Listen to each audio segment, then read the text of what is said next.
নমস্কার, আশা করি আপনারা সকলে খুব ভালো আছেন।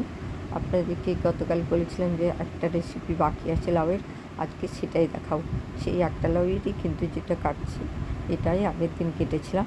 তার দুটো রেসিপি আমি অলরেডি দিয়ে দিয়েছি, একটা লাউয়ের খোসার ভাজা আর একটা দুধ লাউ। আর আজকে যেটা দেবো সেটা হচ্ছে লাউয়ের গরম গরম গুলগুলা। এই দেখুন, এটা একটা মিষ্টি রেসিপি, এটা নোনতা নয়, এটা মিষ্টি জাতীয় রেসিপি একটা। এটা করার জন্য সেই লাউটা আমি ছুলে নিলাম।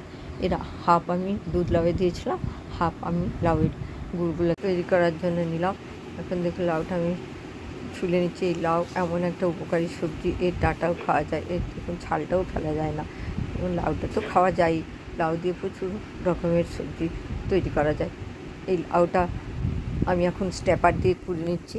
এটাকে আমাদের চলতি ভাষায় আমি গুলগুলা বলছি, কিন্তু এমনিতে এটাকে লাউয়ের ফুলুরি বলে, এটাকে লাউয়ের ছাঁকা পিঠেও বলে। এখন আমি এইভাবে সব লাউগুলো কুড়িয়ে নেবো স্ট্যাপারে। লাউ যেহেতু সব সিজনেই পাওয়া যায়, সেই জন্য এটা আপনারা যে কোনো সময় করে খেতে পারেন। ইচ্ছে করলে ঘরে থাকা সামান্য উপকরণ দিয়ে একটু সন্ধ্যেবেলার দিকে ভেজে নিতে পারেন। এখন দেখুন লাউয়ের এক্সট্রা জলটা নিংড়ে আমি একটা অন্য পাত্রে তুলে নিলাম। এতে আমি 2 বাটি মতো চালের গুঁড়ো দিলাম এবং 1 বাটি মতো ময়দাও দিয়ে দিলাম। এতে আমি একটু পরিমাণ মৌরিও দিয়ে দিলাম, দিয়ে স্বাদ মতো একটু লবণ সামান্য পরিমাণে দিয়ে দিলাম। দিয়ে এটা ভালো করে মেখে নিতে হবে। এতে আমি গুড় দিয়ে করেছিলাম, কিন্তু আপনারা এটা চিনি দিয়েও করতে পারেন। এখানে আমি আখের গুড় ছিল বাড়িতে, আমি 1 বাটি মতো আখের গুঁড়ো দিয়ে এটা ভালো করে দেখুন মেখে নিচ্ছি। এখন এতে বাটিটা ধুয়ে আমি অল্প পরিমাণে জলও দিয়ে দিলাম। ব্যাটারটা হাত দিয়ে বেশ সুন্দর করে মেখে নিতে হবে। আমার মনে হচ্ছে একটু পাতলা হয়েছে, ওই জন্য আমি আরেকটু পরিমাণ ময়দা দিয়ে দিলাম। দিয়ে ব্যাটারটা খুব সুন্দর করে ভালো করে মেখে নিলাম। হাফ চামচ মতো বেকিং পাউডারও দিতে ভুলবেন না। এখন দেখুন ব্যাটারটা প্রায় মাখাই হয়ে গেছে। বেকিং পাউডারটা দিয়ে একটু আরও ভালো করে ব্যাটারটা আমি মেখে নেব। ব্যাটারটা ভালো করে মেখে নেবেন, কারণ যাতে ভেতরে কোনো দলা না থাকে। এখন দেখুন আমি গ্যাসে তেল গরম করে, সাদা তেল গরম করে দিয়ে এতে ছোট ছোট আকারে আমি লাউয়ের ব্যাটারটা দিতে শুরু করে দিয়েছি। এখন আমি আঁচটা মিডিয়াম টু লোতে করে দেবো। দিয়ে আস্তে আস্তে করে সবগুলো আমার দেখুন দেওয়া হয়ে গেছে। অনেকগুলো একসাথে দিতে পারবেন। এখন আমার এটা ভালো করে নেড়ে নিতে হবে, দিয়ে ভালো করে ভেজে নিতে হবে গোল্ডেন ব্রাউন করে, যাতে ভেতরে কোনো কাঁচা না থাকে।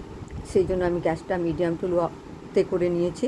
এখন দেখুন এটাকে ভালো করে নেড়ে নেড়ে ভেজে নিতে হবে। আপনারাও বাড়িতে করে দেখবেন, অনুরোধ থাকলো। এবং কেমন হলো আমাকে কমেন্ট করে অবশ্যই জানাবেন। এখন আমি এটা একটা ছান্তা দিয়ে ছেঁকে নিচ্ছি।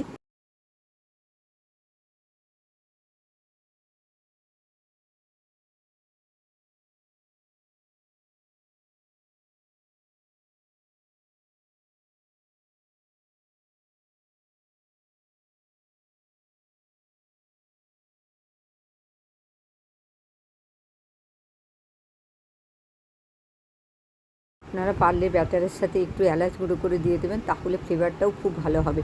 এইভাবে দেখুন না, আমি সবগুলো ছোট ছোট বড়ার আকারে সব ফুলুরিগুলি ভেজে নেবো। আপনারাও বাড়িতে করে দেখবেন, এটা খেতে দারুণ লাগে। আমাদের বাড়িতে সবাই খুব পছন্দ করে।